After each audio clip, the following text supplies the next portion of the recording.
Hello. Hey there, I'm Calvin. And I'm Marissa. We're co-founders of Gospel, an initiative that creates content to challenge the American Christian church to grow. Yes. We're also rising second years at the BU School of Theology and are Howard Thurman Fellows currently in our MDiv program. Yes. Now, you might have heard about our brand new Spotify podcast called Family Meal, which brought together next-gen Christian faith leaders from across the country to talk about the state of the church and its role in this critical time. It's available now on Spotify and on our website, wearegospel.world. So wherever you are, check it out. Now, that podcast, it flows from a very deep burden that the two of us share to remind the church of the heartbeat of Jesus' final prayer, which was oneness for the body of Christ. Jesus prayed that we would all be one, and we're passionate about digging into what that actually means in our current cultural climate. Yeah. So for us this summer, it's meant helping to meet some very urgent, very concrete needs close to home. Now, ideally, during the summer months, international students at the School of Theology, they usually return home to work, earn money, and save up for the following semester. But due to the current political climate, international students have been encouraged not to return home due to the high probability that they will not be allowed back in.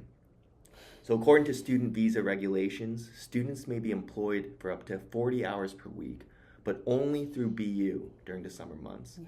Now, there's been a low supply of on-campus jobs, and as a result, international students have been forced to find accommodations, trying to make their rent despite having very limited finances. Yeah.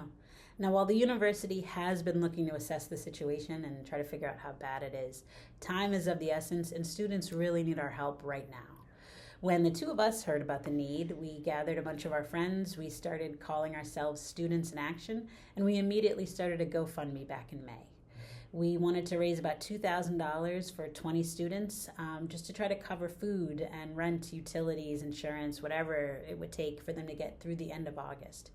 At around the same time, we also released a survey that we sent out to all the international students that we knew about to try to figure out just how bad the situation was. And we were deeply disappointed with what came back. The need is much higher than we thought. And so we have since expanded our effort.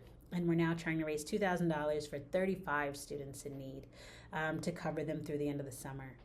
Now, in filling out the survey, students, they really were honest, they were vulnerable, and they let us know just how bad their situation was. Now that we're making this video, we thought it was best that we share a few of their responses with you today. Yeah. So one student wrote, "I have an outstanding utility bill that I cannot pay.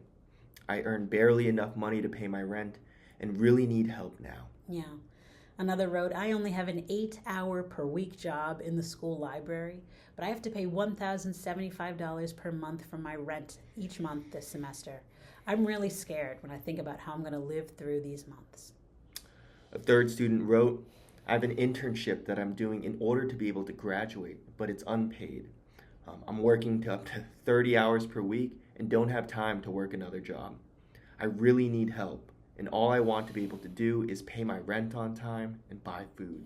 Yeah, we had a bunch of other responses, but this is the last one we'll share. A fourth student wrote, "My research assistant job is only for the summer and pays $800 per month.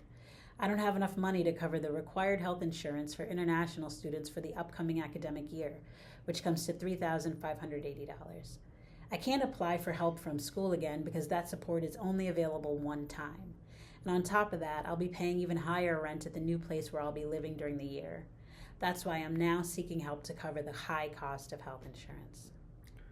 Church, the needs are real. They are. And they're now. Everyone who lives in Boston or in the metro Boston area, we understand how high the cost of living is here. Yeah. These students are not getting any financial support or aid from the school during the summer. And they're here on their own. They're here on their own, and they really do need our help right now. Thankfully, we've been able to partner a few weeks ago with Unite Boston, a 501c3 that is nurturing unity amongst diverse Christians through relationships for the flourishing of the city. UB graciously agreed to serve as a fiscal sponsor for the fundraising campaign and has opened a new GoFundMe, which actually allows for all relief fund donations to be tax deductible. Thank you so much, UB. We greatly appreciate it. Our first round of fundraising brought in just under $4,000 in small donations from our networks from across the country. we're now making a very direct appeal to churches everywhere in the Boston area, in the Metro Boston area, around the country, if you feel so led to give. We're asking that you prayerfully consider donating $1,000, $1,500, $2,000 or more, whatever you can. Every little bit makes a difference. Your contribution will literally, as you heard from these students' responses, it'll literally decide whether people are able to eat this summer, whether they can keep a roof over their heads, whether they can just get through the summer. Yeah. So please, please, please go check out the GoFundMe link below. Yeah. And if you can, consider donating today.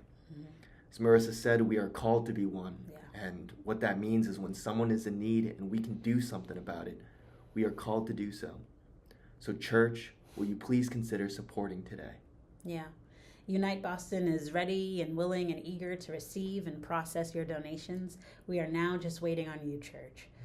Thank you again for your consideration. Thank you for listening to this message, and we really hope you'll partner with us today. We'll talk to you again soon. We'll keep you updated. Have a great week.